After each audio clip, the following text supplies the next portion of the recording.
En grammaire, un adverbe est une partie du discours qui modifie ou précise le sens d'un verbe, d'un adjectif ou d'un autre adverbe. Il apporte des informations supplémentaires sur la manière, le lieu, le temps, la quantité, l'intensité, etc. Les adverbes peuvent être formés à partir d'adjectifs en ajoutant le suffixe « ment », par exemple, rapide rapidement, mais ce n'est pas toujours le cas. Ils peuvent également être formés à partir d'autres mots, ou bien ils peuvent être des adverbes indépendants qui n'ont pas de lien direct avec d'autres mots. Par exemple, il court rapidement. L'adverbe « rapidement » précise la manière dont il court. Elle habite ici. L'adverbe « ici » précise le lieu où elle habite. Ils étudient beaucoup. L'adverbe « beaucoup » précise la quantité d'études. Les adverbes jouent un rôle important dans la construction des phrases, car ils apportent des détails supplémentaires pour mieux comprendre le sens des mots ou des actions décrites.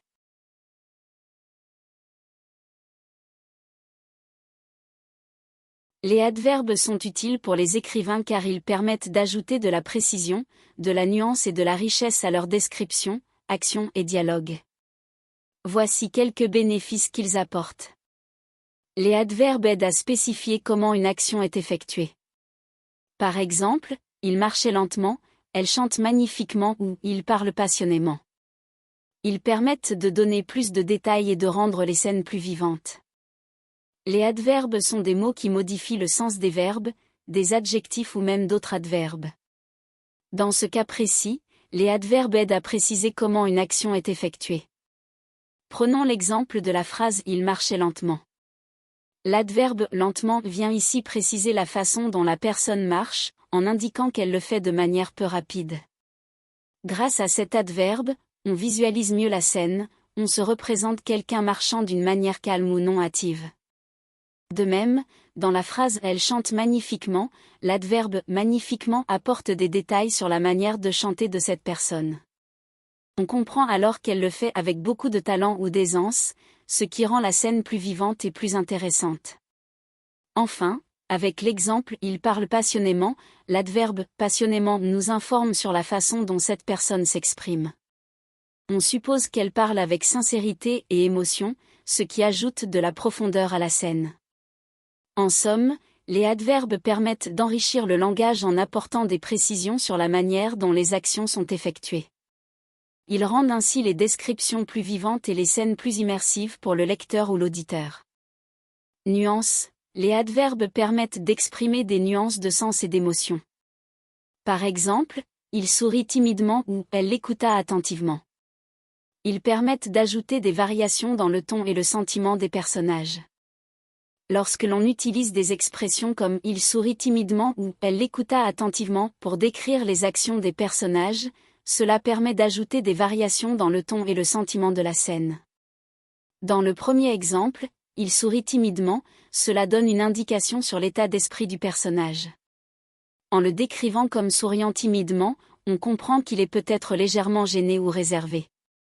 Dans le second exemple, elle l'écouta attentivement, cela suggère que le personnage est totalement concentré sur ce que l'autre dit, qu'il est intéressé et prêt à lui accorder toute son attention.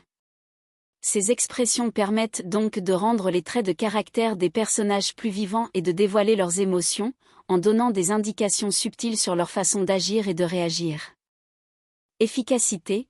Les adverbes peuvent aider à éviter les répétitions en modifiant un verbe pour le rendre plus précis. Par exemple, plutôt que d'écrire « elle courait » à chaque fois, on peut utiliser des adverbes comme « elle courait rapidement »,« elle courait lentement », etc. L'efficacité dans l'utilisation des adverbes réside dans leur capacité à apporter une précision supplémentaire à un verbe et à éviter les répétitions. Imaginons que nous voulons décrire une personne qui court plusieurs fois dans un récit. Au lieu de répéter simplement « elle courait » à chaque occurrence, nous pouvons utiliser des adverbes pour préciser comment elle court. Par exemple, nous pouvons dire « elle courait rapidement »,« elle courait lentement »,« elle courait gracieusement », etc. En ajoutant ces adverbes, nous enrichissons notre langue en fournissant des informations additionnelles sur la manière dont l'action est réalisée. Cela rend notre écriture plus intéressante et permet aussi de mieux comprendre l'intention de l'auteur. Au lieu de simplement savoir que la personne court, nous savons maintenant comment elle court. Les adverbes peuvent être utilisés de différentes manières pour modifier les verbes. Ils peuvent indiquer la vitesse, le temps, la manière, le lieu, etc. Dans notre exemple, l'adverbe rapidement indique la vitesse à laquelle la personne court, tandis que l'adverbe lentement indique une action plus lente. Il est important de noter que l'utilisation d'adverbes doit être faite avec parcimonie et pertinence. Trop d'adverbes peuvent rendre le texte lourd ou superficiel. Il est donc préférable de choisir judicieusement les adverbes qui apporteront vraiment une valeur ajoutée à notre écriture. En résumé, l'efficacité des adverbes réside dans leur capacité à apporter une précision supplémentaire au verbe et à éviter les répétitions. Ils permettent de rendre notre écriture plus intéressante en fournissant des informations sur comment une action est réalisée.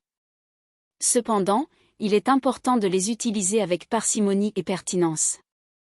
Cependant, l'utilisation excessive des adverbes peut présenter quelques risques. Redondance. Si l'écrivain utilise trop d'adverbes, cela peut donner l'impression qu'il manque de confiance en ses propres mots et qu'il utilise des béquilles pour exprimer ses idées. Cela peut rendre la lecture lourde et artificielle.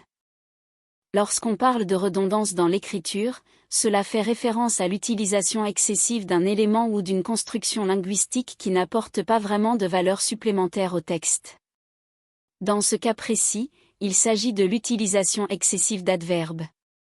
Un adverbe est un mot qui modifie ou apporte des informations supplémentaires à un verbe, à un adjectif ou à un autre adverbe. Par exemple, dans la phrase « il court rapidement », le mot « rapidement » est un adverbe qui modifie le verbe « court ». Lorsqu'un écrivain utilise trop d'adverbes, cela peut donner l'impression qu'il manque de confiance en ses propres mots. Il a l'impression que ses mots ne sont pas suffisamment forts ou explicites, il utilise donc des béquilles pour renforcer ou préciser ses idées. Cependant, cette utilisation excessive des adverbes peut rendre la lecture lourde et artificielle. Au lieu de permettre au lecteur d'imaginer et de ressentir les actions décrites, les adverbes en surplus peuvent créer un excès d'explications qui peuvent rendre la lecture moins fluide et plus artificielle. Par exemple, au lieu d'écrire « il court rapidement vers la porte », il serait préférable d'écrire « il se précipite vers la porte ». Cette dernière phrase est plus concise, plus fluide et laisse plus de place à l'imagination du lecteur.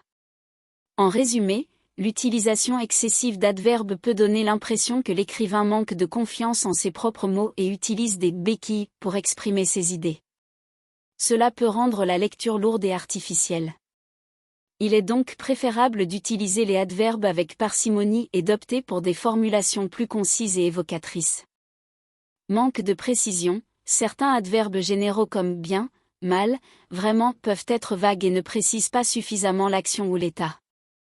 Il est préférable d'utiliser des mots plus précis pour décrire la façon dont quelque chose est fait ou ressenti.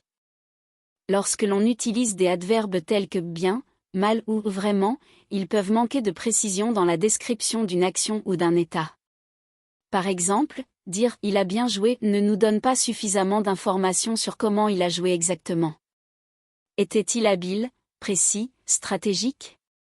De même, dire « je me sens vraiment mal » ne nous dit pas quel est le problème exactement. Pour être plus précis dans notre description, il est préférable d'utiliser des mots plus précis qui décrivent de manière plus précise la façon dont quelque chose est fait ou ressenti.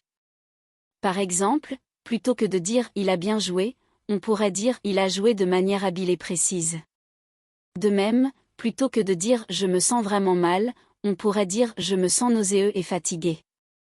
En utilisant des mots plus précis, nous pouvons transmettre des informations plus claires et détaillées sur ce que nous voulons communiquer.